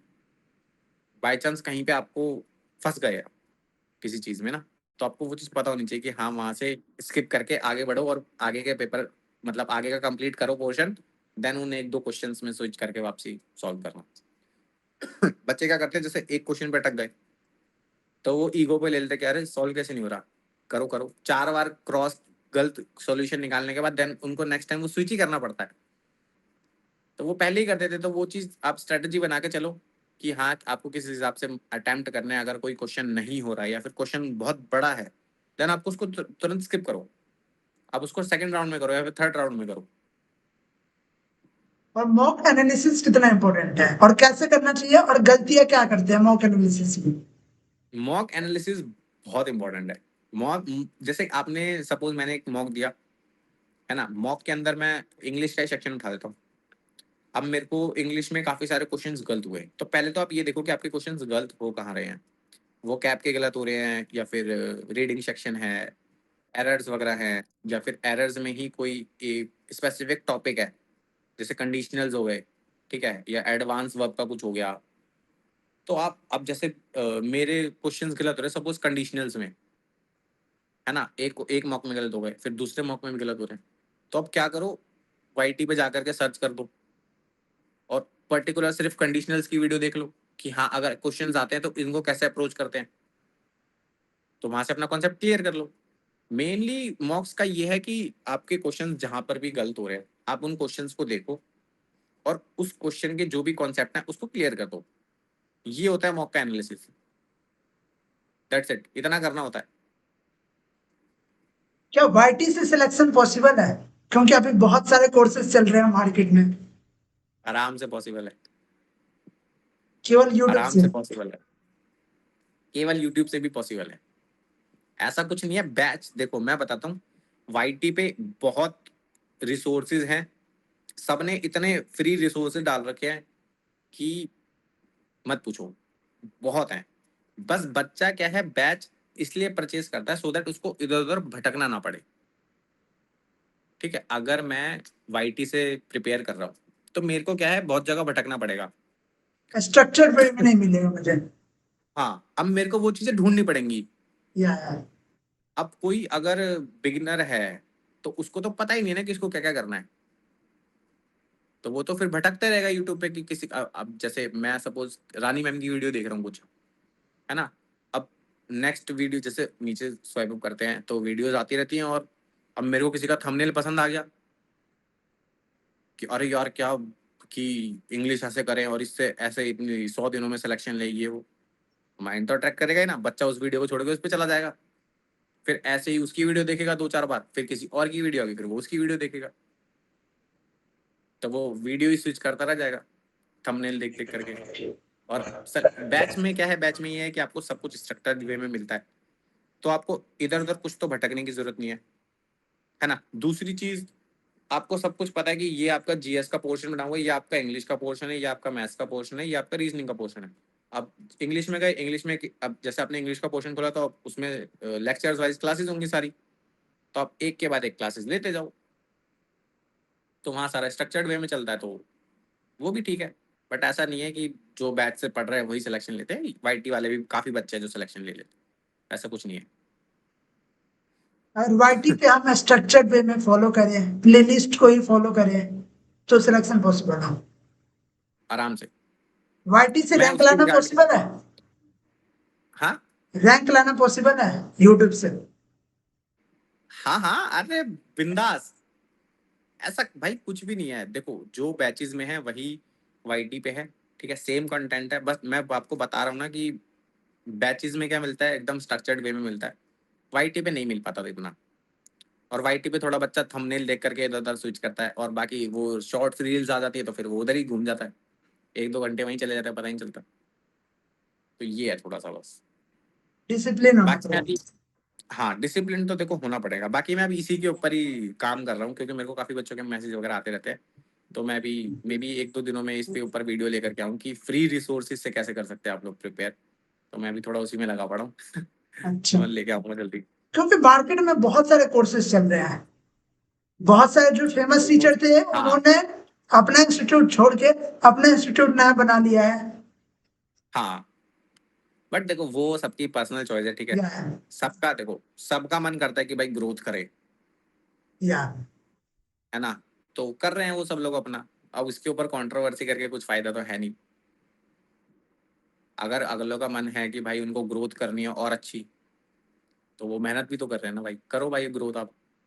या अब सपोज आप ही कहीं पे पढ़ा रहे हो, आपको भी तो मन करता होगा ना कि यार आपका भी एक बड़ा सा इंस्टीट्यूट हो, आप जिसको ओन करते हो। या सबका आप होता तो आप, है ना, हाँ वही, फिर आपको भी मन करेगा कि अरे आपको भी तो ग्रोथ चाहिए ना थोड़ी और, करो ग्रोथ भाई। किसने रोका है, कर रहे हैं बस फिर सब लोग। क्या स्टूडेंट बहुत कंपैरिजन करते हैं टीचर्स में? करते हैं वो कंपैरिजन ही बहुत। करते रहते हैं। हाँ फिर वो कंपैरिजन ही करते रह जाते हैं, क्योंकि वो पता है क्या, देखो आपके मतलब का जो है आप सिर्फ वो करो। आप फालतू चीजों में पढ़ोगे ना, तो ना तो उधर ही कुछ होना है आपका, और ना तो सिलेक्शन ही होना है। मैं सबको ही बोलता हूँ भाई देखो, अगर आप प्रिपरेशन फेज में हो, ठीक है, तो आप लोग ये चीज करो जो आपके एग्जाम से रेलेवेंट हो, या जो आपको एग्जाम से रिलेटेड बेनिफिट दे रही हो, आप वो चीजें करो। आप दूसरी चीजों में मत जाओ कि इसकी उससे कंट्रोवर्सी होगी, अरे देखते हैं यार खोल के, अरे भाई अब कुछ नहीं मिलना उस चीज से। तो आप क्या करोगे उस चीज का। तो मैं काफी बच्चों को बोलता रहता हूँ ये सब फालतू चीजें हैं भाई। आपका देखो, आपकी जो भी, आप कुछ भी कर रहे हो, कुछ भी एक्टिविटी कर रहे हो, अगर उससे आपको एग्जाम में हेल्प हो रही है तो करो, अदरवाइज मत करो। एक्सपीरियंस लेने की बात है, एक्सपीरियंस बहुत जगह से ले सकते हो, बट अगर आप प्रिपरेशन फेज में हो और आपको जो एग्जाम से रिलेटेड चीजें है ना, आप सिर्फ वही करो फिलहाल के लिए। तो सिलेक्शन लेने के बाद टाइम पड़ा है एक्सपीरियंस के लिए, जितना एक्सपीरियंस करना है करो। अब मैं हूं ना यार, मेरी 22 नहीं, मेरी 21 में जॉब लगी थी, ठीक अच्छा, है, मेरी 22 में ज्वाइनिंग हुई थी। अब मैं क्या, मेरे को जो करना है मैं वो कर सकता हूँ, मेरे घर वाले भी कुछ नहीं बोलते भाई, क्या बोलेंगे मेरे घर वाले। सेल्फ घर वालों को बस इंडिपेंडेंट ये भी हो। रहता, हाँ घर वालों को बस ये रहता है कि भाई कुछ उल्टी सीधी चीजें मत करना, तो वो मैं करता नहीं।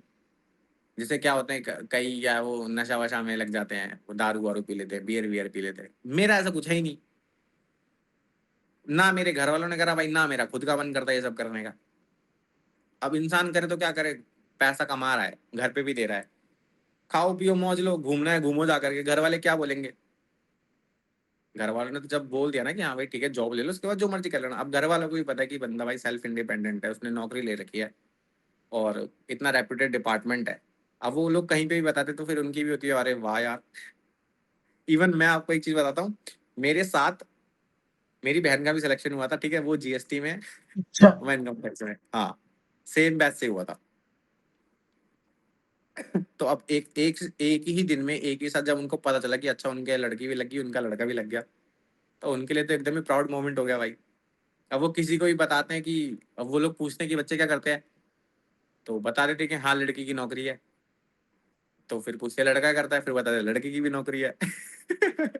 फिर वो पूछते हैं किस में है, तो बताते हैं इनकम टैक्स में। अब इनकम टैक्स सुनते के साथ ही तो सबको लग जाता है अरे। तो यही है बस। और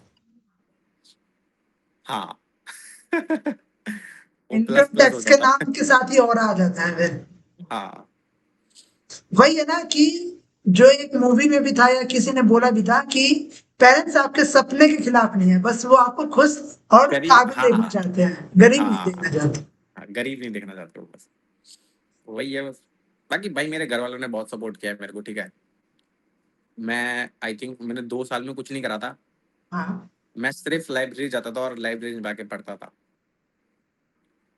मेरी मम्मी भी मॉर्निंग में उठ जाती थी, मतलब स्पेशली मेरे लिए उठ करके फिर वो खाना वगैरह बनाती थी इतना जल्दी कि अब मम्मी भी उठ रही हैं 6 बजे और खाना पीना बना करके मेरे को दे रही हैं 7:30 बजे तक, ताकि मैं 8 बजे टाइम से लाइब्रेरी पहुंच जाऊँ।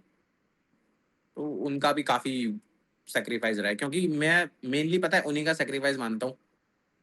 क्योंकि जो बच्चे 10-10 बजे आते हैं ना, वो चीज़ ना फिर थोड़ा माइंड आउट रहता है स्टडी से।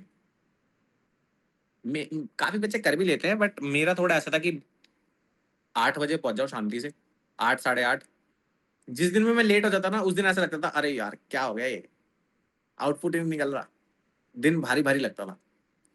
क्योंकि आदत थी वो 8 बजे पहुंचने की, अब पहुंच मैं 10-11 बजे रहा हूँ, तो फिर कहाँ से ही आएगा वो, आधा दिन तो मेरा वैसे ही खत्म हो जाता था। तो इस वजह से मेरे घर वालों को भी बहुत सेक्रीफाइस रहा है मेरी जॉब के पीछे, मेनली मम्मी का ही है।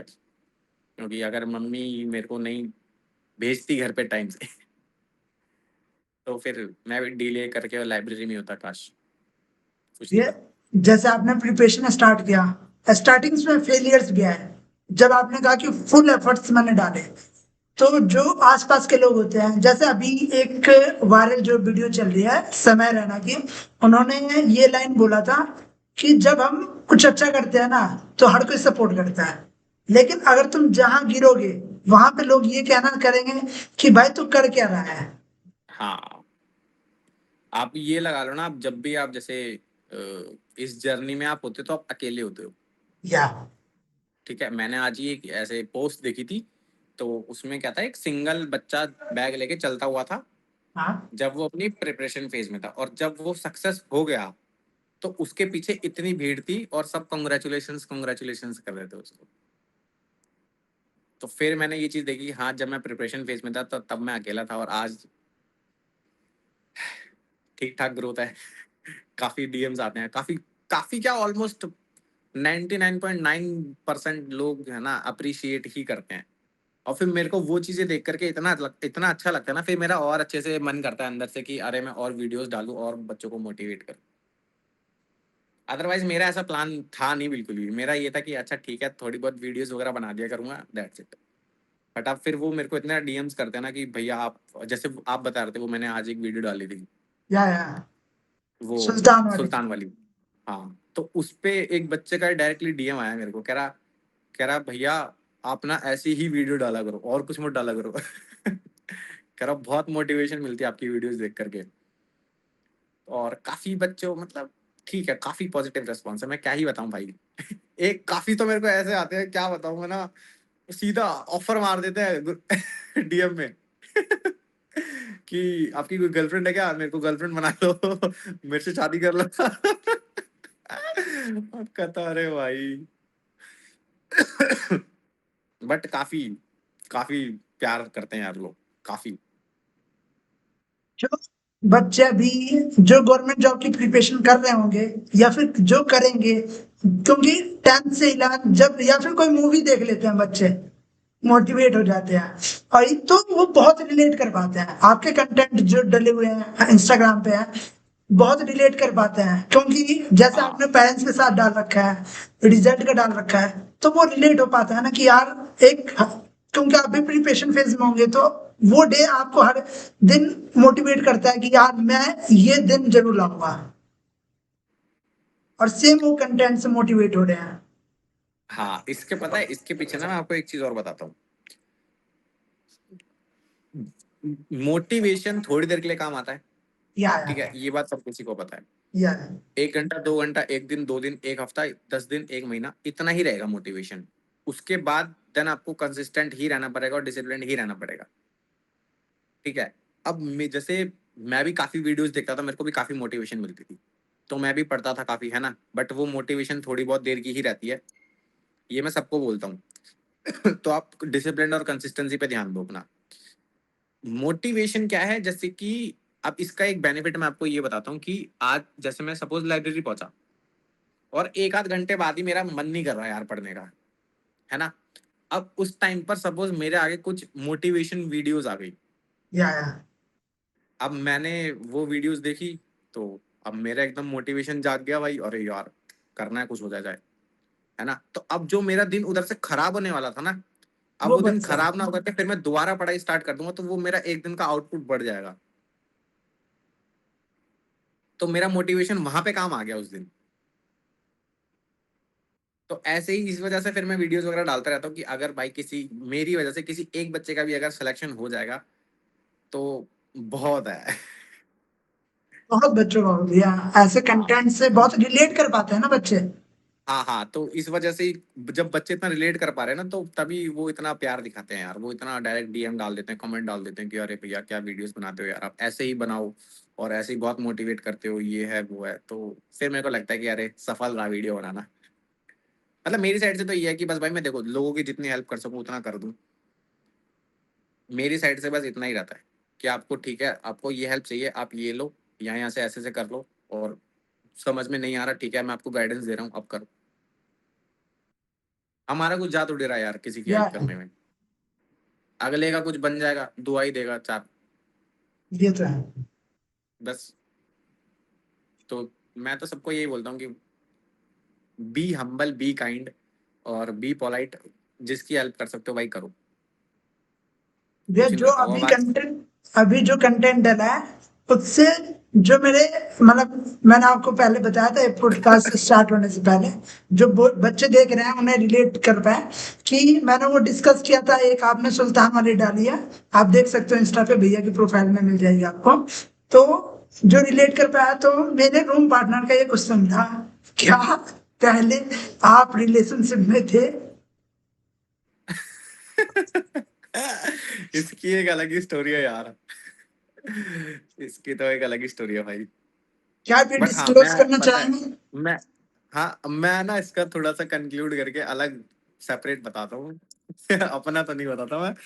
अगर जैसे कि अगर कोई साथ में रिलेशन में है, या ठीक है, आप अगर आपका सब कुछ अच्छा चल रहा है तो वेल एंड गुड है, बट अगर आपको पता है, लग रहा है ना कि थोड़ी सी भी जैसे लड़ाई वगैरह ज्यादा हो रही है, और आप दोनों ही प्रिपरेशन कर रहे हो या फिर अगर एक प्रिपरेशन कर रहा है, तो भाई उसको अवॉइड करो तो ज्यादा बेटर है, क्योंकि मेरे साथ वो चीज एकदम पीक एग्जाम के टाइम पे हुई है ना, तो बहुत डिस्टर्बिंग था वो, मैं बिल्कुल भी नहीं पढ़ पाता था उस या चक्कर में।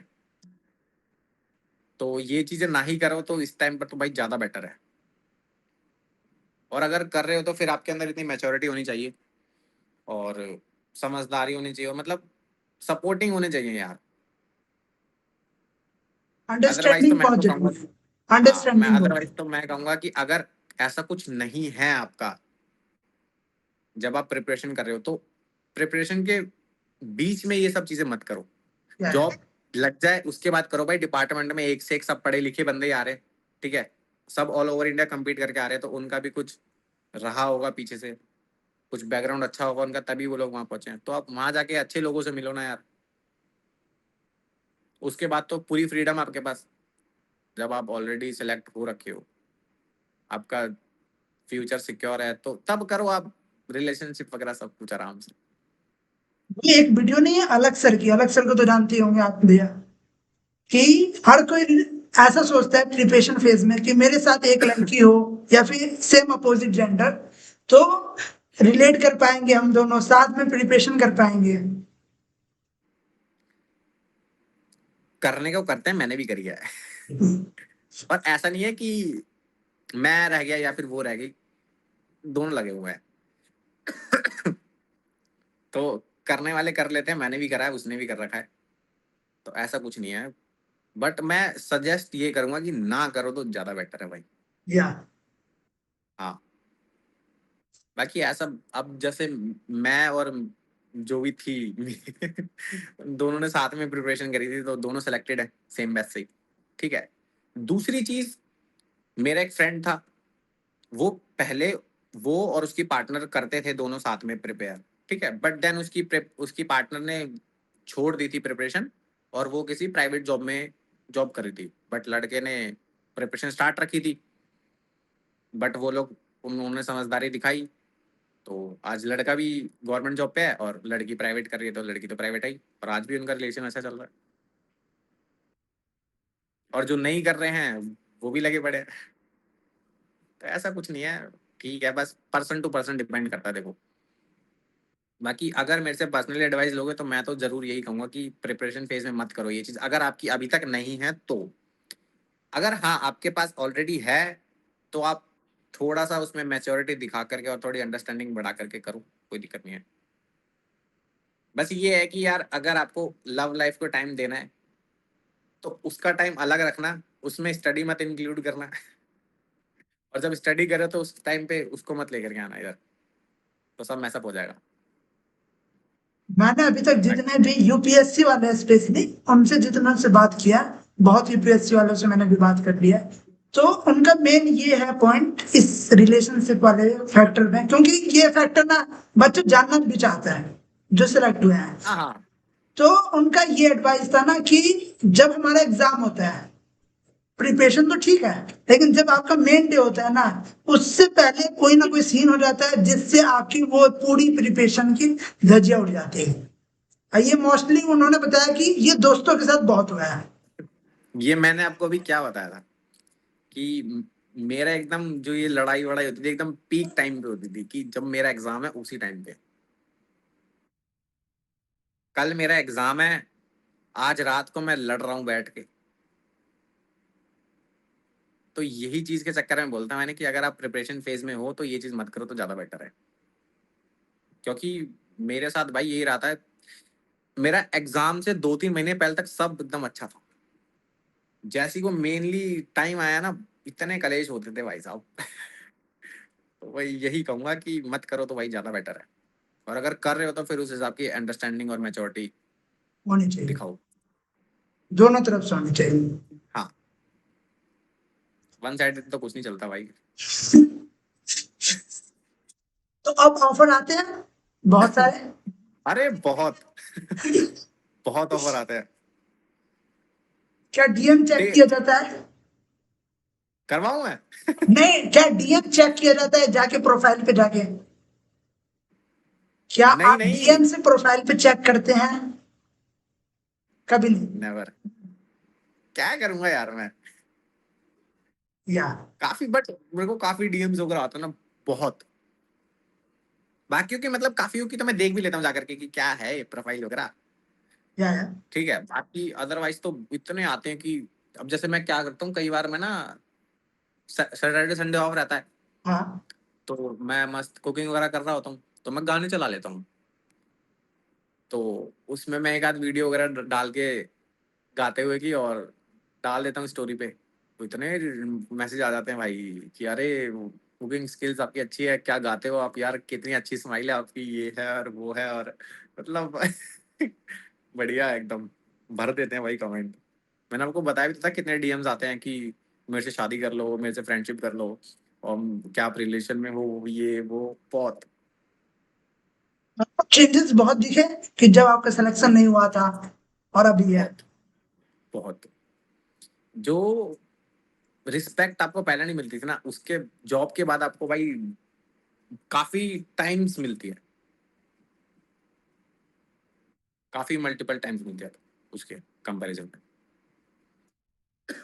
अब मैं कहीं पे भी जाता हूँ सपोज, है ना, तो मेरे जाते के साथ ही पता है जब लोग मेरा इंट्रोडक्शन करवाते हैं, सरकारी नौकरी है इसकी, इनकम टैक्स में है, भाई है मेरा, अच्छा। छूटते ही। हाँ, तो ये चीज है। अब किसी को ही बताओ कि एक तो सरकारी नौकरी है, तो वो लोग पहले ही ऐसे हो जाते हैं, ओ सरकारी नौकरी है। दूसरी चीज उनको बता दो इनकम टैक्स में है, तो वो ऑलरेडी, अरे भाई साहब कुछ तो चीज है, तो वो ऑलरेडी ऐसे इंप्रेस हो जाते हैं। फिर वो रिस्पेक्ट तो देते ही हैं काफी। सरकारी नौकरी से ज्यादा इनकम टैक्स जब आता है तब ज्यादा और बनता है। इनकम टैक्स हाँ, और तो बनता है ही। अब सरकारी नौकरी के साथ जब उनको पता हो कि सरकारी नौकरी है, तो वो पहले ही बहुत खुश हो जाते हैं कि अरे सरकारी नौकरी है यार उसकी।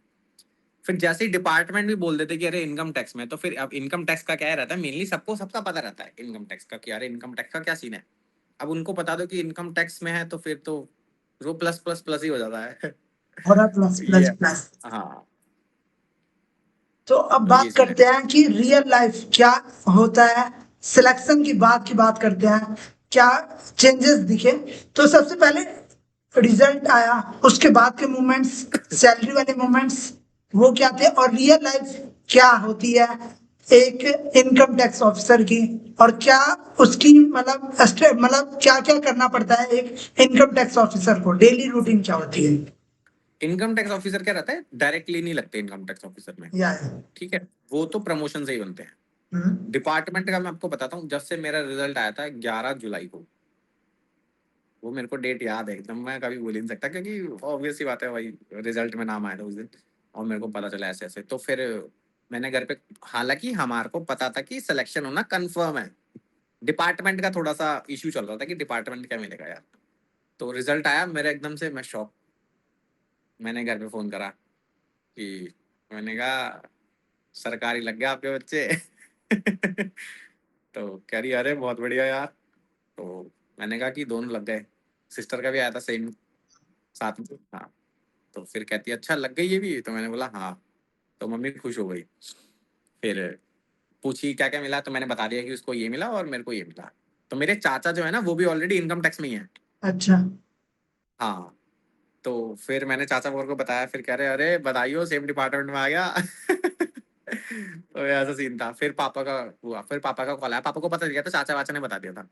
उतने में फिर पापा का कॉल आया, कह रहे बधाई हो। मैंने कहा बधाई तो आपको, दोनों बच्चे लग गए आपके। तो फिर बढ़िया था यार वो मोमेंट, उसको नहीं भुला सकते। One of the best moment है वो। और फर्स्ट सैलरी वाली मोमेंट। फर्स्ट सैलरी वाला था, फर्स्ट सैलरी वाला, हाँ, जैसे कि मैंने ना आपको बताया, फर्स्ट सैलरी में मैं काफी सोच के बैठा हुआ था कि फर्स्ट सैलरी आएगी तो मैं ये करूंगा। वो मेरा पहले से डिसाइड था, क्योंकि फर्स्ट सैलरी ठीक है, ऑब्वियसली फर्स्ट ही रहती है भाई। वो मेरी ऑलरेडी जिंदगी की पहली कमाई थी, तो मैंने सोच लिया था कि अच्छे से पूरा उड़ा दूंगा, एकदम कुछ नहीं बचाना। तो मैंने अब मम्मी को पहले ही बोल रखा था, मैंने कहा कि बता देना जो भी चाहिए, करवा देंगे आपका जुगाड़। तो उनके लिए फिर मैंने पायल बनवाई थी और वो चुटकी बनवाई थी, और एक एक सूट ला के दिया था पापा को। एक जोड़ी कपड़े लेकर के आया था, और एक अच्छे ब्रांडेड शूज दिलवाए थे पापा को भी। भाई को एक एक पेयर शूज दिलवाए थे भाई को भी। ठीक है, और फिर इनको सबको डिनर करवा कर लेकर गया था मैं बढ़िया रूफ टॉप पे। तो और बाकी फिर थोड़ी बहुत शॉपिंग अपने लिए करी थी, बाकी जो पैसे बच गए थे वो मैंने घर पे दे दिए थे। मैंने कहा रखो ऐश करो। तो वो काफी खुश थे मेरे घर वाले ना, कि जब मैंने उनको ऐसे शॉपिंग वगैरह करवाई। और मतलब दिखाऊंगा, मतलब मैंने एक ना छोटा सा ब्लॉग शूट कर रखा है, बट अभी मैं उसको, हाँ, एडिट वगैरह कर रहा हूँ, तो डालूंगा जल्दी 5-7 दिनों में, तो देखना। जरूर भैया। तो भैया, जब सिलेक्शन हो गया और ज्वाइनिंग का, तो जो एक्सपेक्टेशन होती है उस समय पीरियड में कि हाँ यार अब क्या होगा, कि अब तो प्रिपरेशन मैंने बहुत कर लिया, अब ज्वाइनिंग करूंगा, अब वहां पे रुतबा होगा, क्या होगा, नए लोगों से मिलूंगा, वो कैसा मोमेंट था। ज्वाइनिंग का यार पता है क्या किस्सा रहा था। हम्म। ज्वाइनिंग ना मेरी काफी लेट हुई। हम्म, लेट कैसे, मतलब हमारा रिजल्ट जैसे मैंने बताया जुलाई में रिजल्ट आ गया था। हाँ हाँ। ठीक है। अब हम 3-4 महीने हो गए, हमारे को कुछ पता पता ही नहीं है कि क्या सीन है, कब ज्वाइनिंग होगी, कुछ नहीं होगा। फिर मेरे को डीवी का अक्टूबर में आई थिंक वो आता है उनका मेल वगैरह। तो उस टाइम पर ना मैं जा नहीं पाया डीवी के लिए, क्योंकि मेरे को पता ही तब जैसे 14 तारीख को, 14 या 15 तारीख में पता चला, 14 या 15 अक्टूबर को, कि इस दिन मतलब उस टाइम पे बस रीजन अलॉट हुए थे कि इस बच्चे को ये रीजन मिला है। ठीक है, तो मेरे को पता चला कि ठीक है मेरे को जयपुर रीजन मिला हुआ है। उसके 3 दिन बाद ही उन्होंने डीवी के लिए बच्चे बुला लिए। अब मेरे पास मेल आई नहीं भाई उनकी, पता नहीं कैसे, और ना ही कॉल आई। तो उसके बाद फिर आई थिंक जिस दिन वो था, डीवी था, उस दिन मैंने टेलीग्राम वगैरह देखा, तो उन्होंने ना बच्चों ने एक अलग से सेपरेट ग्रुप बना रखा था राजस्थान रीजन का। तो वो जयपुर रीजन वाले जब मैं कनेक्ट हुआ तो मेरे को पता चला कि अरे आज डीवी है, चल रहा है मतलब डीवी। तो मैंने कहा ओ शिट, मैंने कहा ये क्या हो गया भाई। तो मैं उस टाइम पर थोड़ा सा घबरा गया था कि यार डीवी हो रहा है और मैं हुई नहीं वहां पर। तो फिर मैंने बात करी उनको, फिर मैंने उनको बोला कि मेरे को मेल वगैरह नहीं आई डीवी की, ऐसे ऐसे बात है। तो उन्होंने बोला कि कोई नहीं, हम आपको नेक्स्ट डेट पे बुला देंगे। तो मैंने बोला कि अच्छा ठीक है। फिर मेरे को उन्होंने 1 मंथ बाद बुलाया। फिर मैं उधर डीवी दे करके आ गया, फिर उन्होंने मेरे को 1-1.5 महीना और लगा दिया भाई ज्वाइन करवाने में। तो फाइनली फिर मैं जनवरी 5 को ज्वाइन किया ऑफिस। फिर मैं 15-14 तक वहां रहा था। फिर मैं 15 मैंने कोटा ज्वाइन कर लिया था। कोटा में जाने के बाद क्या एक्सपीरियंस था, फर्स्ट डे क्या एक्सपीरियंस था, और सीनियर्स कैसे बिहेव करते हैं? सब इम्प्रेस थे टू बी ऑनेस्ट। और एक चीज और बताता हूँ मैं ना, पूरे ऑफिस में सबसे छोटा मैं ही हूँ पूरे ऑफिस में सारे ऑफिस, पूरे ऑफिस में सब बड़े बड़े हैं, मेरे एज का कोई है ही नहीं। तो जैसे मैं फर्स्ट डे गया तो मैं इंस्पेक्टर्स वगैरह से जाके मिला। तो उन्होंने पूछा कहाँ से आए हुए ये वो, फिर मैंने बताया ये, फिर उन्होंने एज वगैरह पूछी, मैंने सब कुछ बताया। तो उसमें से इंस्पेक्टर्स को पता है रिप्लाई क्या था, मतलब 1 और 2 मिनट के कन्वर्सेशन के अंदर ही है, उन्होंने छूटते ही बोला ये लड़का ज्यादा यहाँ टिकेगा नहीं मतलब मैंने बोला हाँ सर, मैंने कहा नहीं निकलूंगा मैं जल्दी, बस एग्जाम प्रिपेयर करके मैं वापसी जाऊंगा अपने उधर मतलब मेनली क्या है, जैसे मेरे को डिपार्टमेंट कुछ और चाहिए था, मिल ये गया। या हाँ, तो मैंने कहा कि चलो कोई नहीं, ज्वाइन तो करना है ही। तो इस वजह से फिर मैंने इधर ज्वाइन कर लिया था। तो उन्होंने जब फिर वो देखा ना, जब मेरे से उन्होंने बात करी, जब उनको पता चला कि अच्छा ये ऐसे ऐसे है, तो उन्होंने बोल दिया था कि ये बच्चा ज्यादा यहाँ पे टिकेगा नहीं, जल्दी निकल जाएगा दूसरी सिलेक्शन लेके दूसरी जगह। तो मैंने बोला हाँ सर। तो अच्छी थी, इंप्रेशन अच्छा था काफी, इम्प्रेस थे सारे के सारे। फिर मैं अपने कमिश्नर से मिला, और वो भी काफी थे, अरे वाह यार, वो भी बढ़िया थे। तो भैया फिर बात करते हैं फर्स्ट रेड की।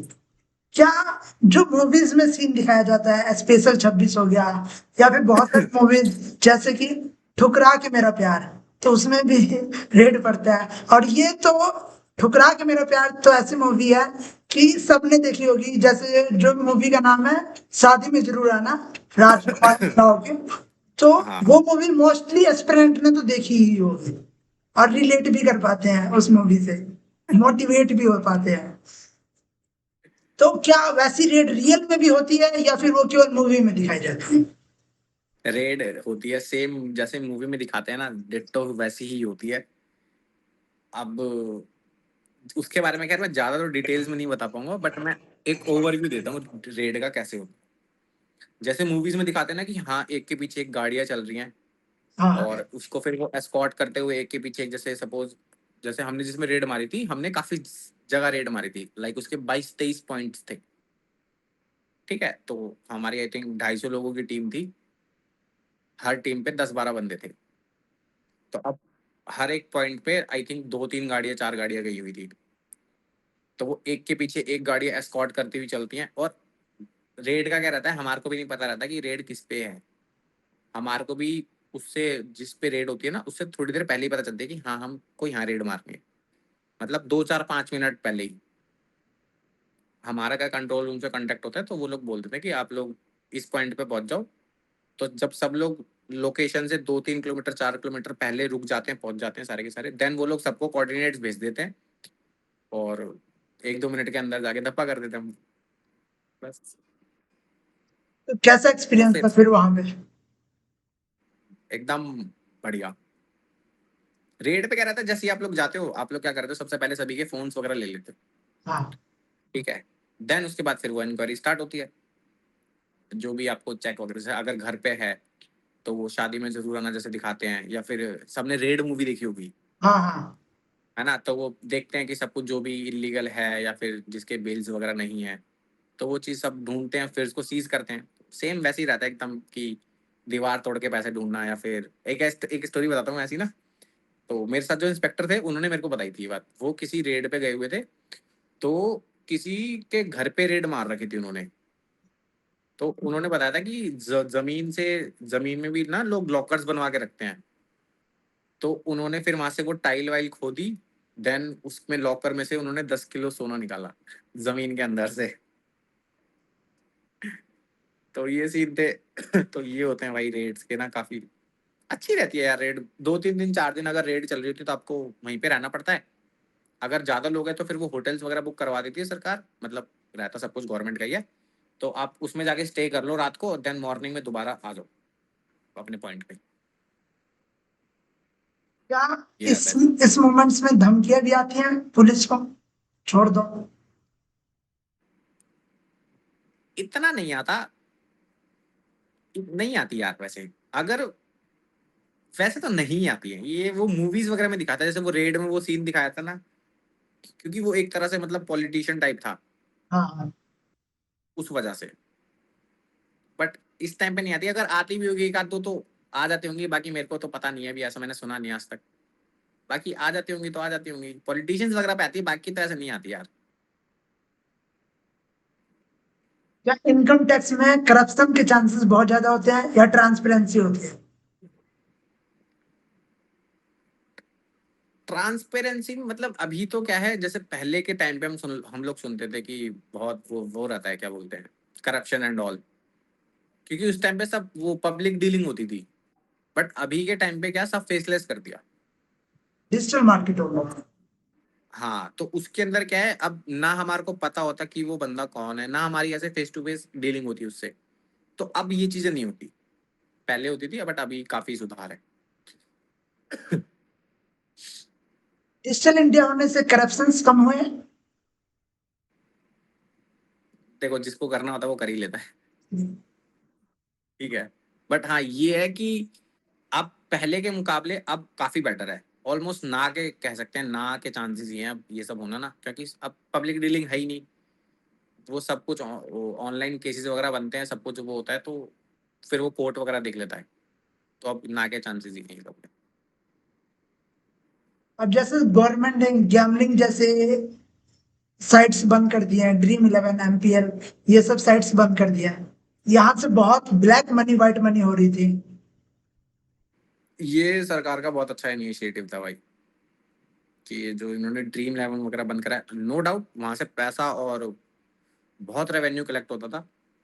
बट उससे क्या है, जो आम जनता थी ना उनका पैसा मर रहा था। अब वो काफी भाई कहीं कहीं से कर्जा करके ला के लगा रहे थे उसके अंदर पैसा, फिर कहीं ज्यादा कर्जा होता था, फिर वो लोग सुसाइड वगैरह कर लेते थे, या फिर उनके ऊपर इतना कर्जा होता था वो वैसे ही परेशान हो जाते थे। तो उस चीज से तो अगर सोचा जाए तो अच्छा ही है कि बैन ही कर दिए। इसमें गवर्नमेंट को बहुत फायदे थे। गवर्नमेंट को फायदा था यार। एक बात बताओ ना, ड्रीम इलेवन बहुत चलता था। हाँ। ड्रीम इलेवन इतना रेवेन्यू कलेक्ट करके दे रहा था कि अगर वो लोग उसका टैक्स दे रहे हैं तो सरकार की तो कमाई आ रही है ना उसमें। बट उसमें जो पिस रहा था वो तो, जो उसमें पैसा लगा रहा वही पिस रहा था, क्योंकि जो जिसका भी ड्रीम इलेवन था वो अपनी जेब से थोड़ी दे रहा था पैसे, वो दे तो पब्लिक का ही रहा था। इवन उनके पब्लिक के पैसे से ही वो कमा रहा है। आज दे भी रहा है। उन्हीं में से कुछ उनको भी दे रहा है और फिर सरकार को भी दे रहा है अच्छा खासा रेवेन्यू। अब आपने देखा होगा जब पहले ड्रीम इलेवन जो जो उनकी जर्सी होती थी सबकी, बड़ा बड़ा इधर ड्रीम इलेवन ही लिखा होता था। या अब उसकी प्रिंटिंग के लिए भी, उसकी ब्रांडिंग के लिए भी वो पता नहीं कितने करोड़ पे करते होंगे उनको। कहाँ से आ रहा है वो पैसा, यहीं से तो आ रहा है ना। अच्छा ये बैन कर दिया। तो टैक्सेस भी बहुत ज्यादा थे, जो उससे विनिंग अमाउंट थी उस पर टैक्सेस भी बहुत वो ज्यादा थे। ऑलमोस्ट हाफ से ज्यादा काट लेते थे भाई। कहने कहने की बात थी 20% 30% कटता था। ऑलमोस्ट हाफ कट जाता था। हाफ या हाफ से ज्यादा ही कट जाता था। और फिर अगर किसी ने उसकी आईटीआर नहीं भरी तो फिर वो और प्रॉब्लम है। फिर वो सारा ही चला जाता था। जैसे इनकम टैक्स कर दिया, आप इनकम टैक्स ऑफिसर भी हो, तो इनकम टैक्स में ऐसा मैं इनकम टैक्स ऑफिसर नहीं हूँ, मैं इनकम टैक्स डिपार्टमेंट में हो ऑफिसर नहीं। आप, हाँ। तो आप इनकम टैक्स डिपार्टमेंट में हो भी है, तो आप ऐसा लगता है कि जो नॉर्मल पब्लिक है जिन्हें ज्यादा पता नहीं है, जो क्या वो भी पिसती है इन इस सब, जैसे कि उन्हें नहीं पता होता है क्या हर पैसे क्या टैक्स हमें देना ही होता है। जैसे कि आप बात करें, कोई कोई कॉलेज स्टूडेंट है, वो फ्रीलांसिंग कर रहा है, क्या उसे भी टैक्स देना जरूरी है? वो सरकार ने लिमिट सेट कर दी ना, तो आई थिंक 12 लाख रुपए के अराउंड। अच्छा। तो अगर हाँ आपकी अगर उससे कम है तो आपको नहीं देना है। उसके ऊपर जाता है तो फिर भरना रहता है। बाकी आईटीआर वगैरह भर दो तो अच्छा ही है।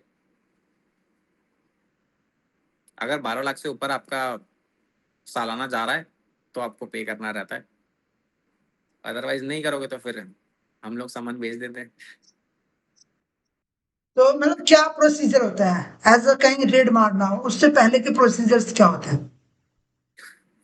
वो तो एक बहुत ही बड़ा प्रोसीजर है और वो कॉन्फिडेंशियल है तो मैं बता नहीं सकता ऐसे ना, बट अच्छा। ये है कि उसके पीछे काफी मेहनत होती है। अगर जैसे क्या होता है कि हम लोग साल में काफी सर्चेस तैयार करते हैं कि हाँ इस पे डाउट है, इस पे डाउट है, इस पे डाउट है, तो हमने ऐसे 50-60 फाइलें बना दी। देन हम उसको आगे ऊपर भेजते हैं।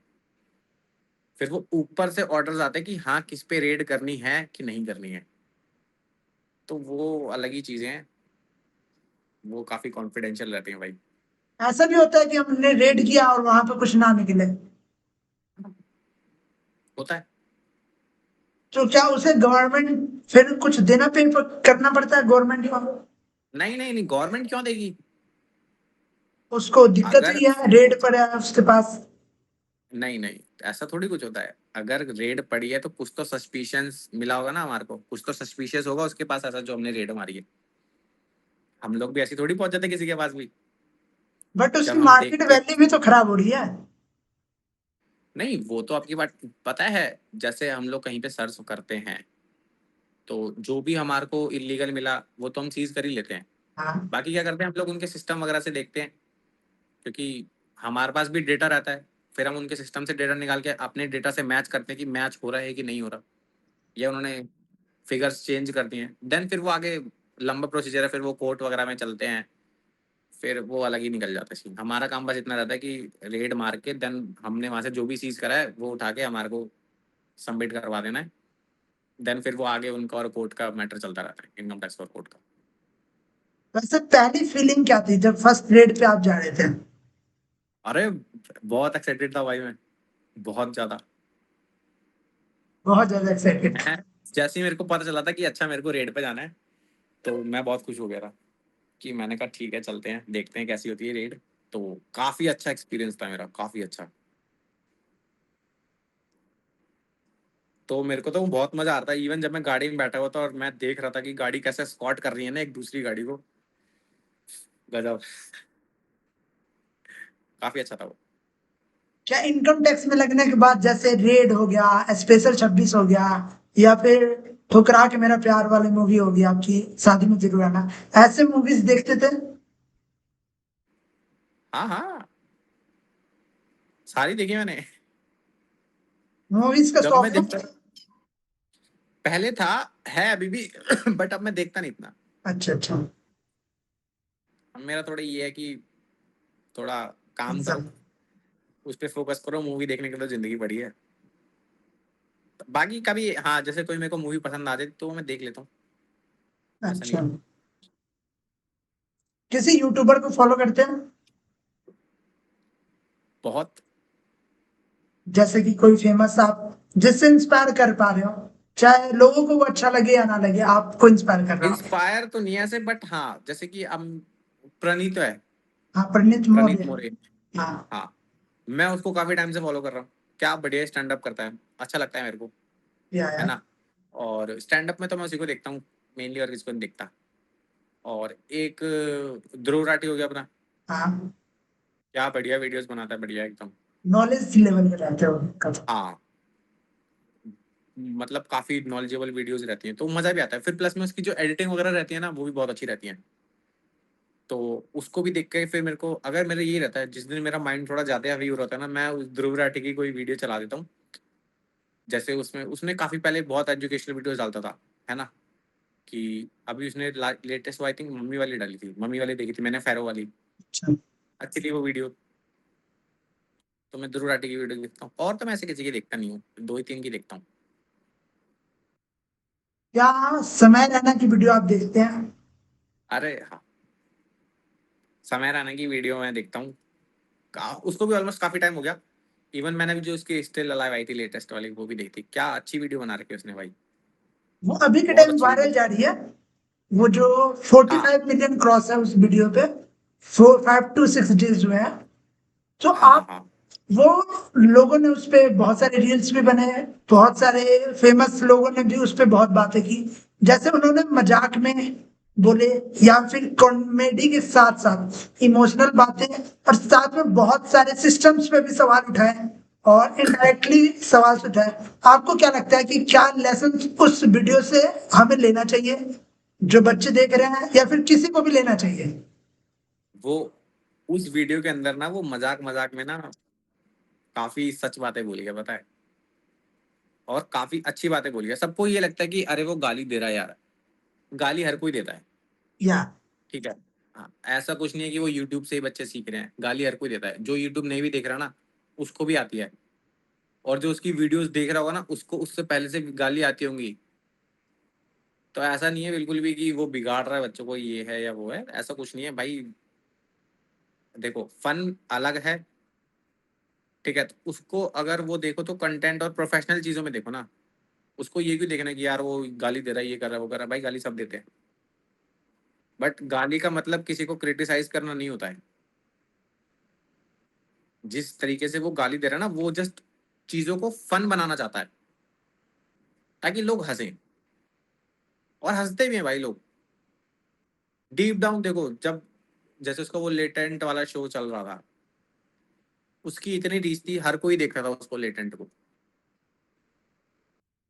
चाहे छुप छुप के देख रहा हो, चाहे कोई कितना ही बोल ले कि अरे क्या बकवास है भाई, क्या बकवास करता रहता है, कितनी गाली वगैरह देता है, लेकिन डीप डाउन कहीं ना कहीं वो भी देख रहे होते थे उसको, शो को। तो ऐसा कुछ नहीं है। आप एक ही साइड मत देखो, सारी साइड देखो, ठीक है। उसके अंदर उसने कितनी अच्छी अच्छी बातें करी हुई हैं उसने। अभी जो स्टिल अलाइव वाली वीडियो आई है, कितने सच बात बोल रखी है उसने। तो ऐसा नहीं है कि भाई बेकार आदमी है, बढ़िया है। जैसे उनका एक पॉइंट था कि अगर हम लोगों को नहीं हंसाएंगे तो मीडिया पे क्वेश्चंस लोग करना शुरू कर देगा। हाँ, फैक्ट कही है बात उसने। अगर वो ध्यान ना भटकाए तो फिर ये मीडिया का तो काम तो हो ही जाएगा। बहुत, मतलब वही है ना, एक उनके पॉइंट्स जो थे, अगर हम डीपली लें कि हाँ हमें उससे केवल एक मस्ती मजाक और कॉमेडी की वीडियोस हटा के एक उससे लेसन्स ले तो बहुत फायदेमंद रहेगा लाइफ में। हाँ, तो ऐसा नहीं है, फन को फन की तरह लो, पर्सनल लेने की जरूरत नहीं है। पर्सनल लोगे तो फिर वो आपकी प्रॉब्लम है, उसकी प्रॉब्लम नहीं है। सीधी सी बात यही है। जैसे लाइफ में बहुत प्रॉब्लम्स आती है, हमारे भी प्रॉब्लम्स आती है, आप भी में भी प्रॉब्लम्स आई होगी। तो जो प्रॉब्लम्स उनके साथ भी हुई, इतने अपने लाइफ के उन्होंने बताया कि पीक टाइम पे थे, और पीक टाइम से एकदम लो पे जाना, ऐसा कंडीशन, बहुत रेयर कंडीशन हो जाना कि पूरा हर चीज छिन जाना, वीडियोस डिलीट करना पड़ा इतने सारे व्यूज के साथ। अगर हम उनके शूज में जाके देखें तो कितना प्रॉब्लम होगा। भाई रातों की नींदें उड़ जाती हैं। जो चीज में आपको मन भी लग रहा था ना पहले, किसी भी चीज में फिर मन नहीं लगता उसके बाद। पूरी मेंटल पीस की ना ऐसी तैसी हो जाती है, पूरा खराब हो जाता है मेंटल पीस। बट यही है कि ठीक है भाई, फेज है एक, गुजर जाता है। तो लगे रहो, तो आपने भैया ये सब डिटेल्स बताए। अब इन आप फ्यूचर में 5 साल बाद अपने आप को कहाँ देख रहे हैं? और दूसरा क्वेश्चन ये है साथ में कि अगर आप लाइफ में बैक हो पाए और क्लास 10th में हो आज, तो क्या आपको लगता है कि आप चेंजेस करेंगे लाइफ में जिससे आप खुद को इम्प्रूव देख पाएंगे आज की डेट में? अभी का तो ऐसा नहीं है कुछ, बट हाँ ये है कि मैं थोड़ा स्किल्स वगैरह पे और ध्यान देता अपना। या जैसे मेरे को टेक से थोड़ा रिलेटेड ज़्यादा इंटरेस्ट रहता है ना, एडिटिंग वगैरह हो गया और ये सब, तो मैं उस पर भी थोड़ा काम और कर पाता। बट ठीक है, मेरे पास अभी भी टाइम है तो मैं कर सकता हूँ। क्या आप चीजों को ज्यादा सोचते हैं? सोचना भी चाहिए, बट जो चीज़ें बहुत ही ज़्यादा ज़रूरी हैं सिर्फ उन्हीं के बारे में। जिस चीज़ को, सपोज अगर आपको कुछ चीज़ खरीदनी है, आप उसको बाद में भी खरीद सकते हो, तो ज़्यादा मत सोचो। तो सोचो, बट इंपॉर्टेंट चीज़ों पे सोचो, फालतू चीज़ों पे मत सोचो। क्यूरियोसिटी लिमिटेड होनी चाहिए। तो भैया फाइनल एडवाइस क्या होगा, क्योंकि बहुत डीपली बात किया हमने। एक आपका स्टार्टिंग से एक प्रिपरेशन फेज में जो बच्चे होंगे, स्ट्रेटजी क्या होनी चाहिए, टीचर्स क्या होने चाहिए, यूट्यूब से सिलेक्शन होता है नहीं, सब जाना। साथ में जो लाइफ वो देखना चाह रहे हैं सिलेक्शन के बाद में कैसे रेट पड़ती है, साथ में जब सिलेक्शन होता है तब क्या मूवमेंट्स होती है, फर्स्ट सैलरी की क्या मूवमेंट्स होती है, वो सब जाना। साथ में आपके भी व्यू पॉइंट्स जाने, कुछ यूट्यूबर्स को लेकर भी जाना, और क्या हमें लेसन लेने चाहिए आसपास में हम कुछ भी देख रहे हैं तो उससे हमें पॉजिटिव लेना चाहिए। जो आपने बताया कि अगर हम कॉमेडी भी देख रहे हैं, कुछ भी देख रहे हैं, तो हमें उसका केवल निगेटिव पॉइंट्स को नहीं देखना चाहिए, उससे आपको ट्राई करना चाहिए पॉजिटिव है। तो आपकी तरफ से फाइनल कंक्लूजन क्या होगा जो इस वीडियो को देख रहा है? आप कुछ भी कर रहे हो या फिर आप कुछ भी देख रहे हो, तो वहां से ट्राई करो कि कुछ सीखो। दूसरी चीज, आप हम्बल रहो और काइंड रहो, ठीक है। जितनी हेल्प हो सके हेल्प करो भाई लोगों की, कुछ नहीं जाना आपका उसके अंदर। तीसरी चीज, आपको जो करना है आप वो करो। गवर्नमेंट जॉब करनी है करो, आपको किसी और फील्ड में करना है आप उस फील्ड में भी करो, बस आप उसको अच्छे से करो, ठीक है। एक ना एक दिन वो चीज रंग लाती लाती है। तो आप किसी भी फील्ड में कर रहे हो तो आप करते रहो, बस कंसिस्टेंसी और डिसिप्लिन का ध्यान रखो, ठीक है। और अपने घर वालों को प्राउड करवाओ, तो वही एक सबसे बेस्ट मोमेंट होता है। मेरे घर वाले आज इतने खुश हैं तो इसी वजह से हैं, क्योंकि उनका भी यही था कि अरे लग जाए लड़के और लड़की लग जाए, उनकी बच्चे सफल हो जाएं। तो वो लोग खुश हैं यार। मेनली बस यही है कि अपने घर वालों को खुश रखो भाई, बाहर वाले काम नहीं आते हैं, एट द एंड आपके घर वाले ही काम आएंगे आपके, ठीक है। तो आप ट्राई करो कि अपने मम्मी पापा को खुश रखने का, और जितना हो सकता है उनके लिए करो, ताकि बाद में कोई रिग्रेट ना कर पाओ। रिग्रेट नहीं होना चाहिए लाइफ में। रिग्रेट मत करो, कुछ अगर नहीं हुआ है ना तो और उससे अच्छा ही होगा।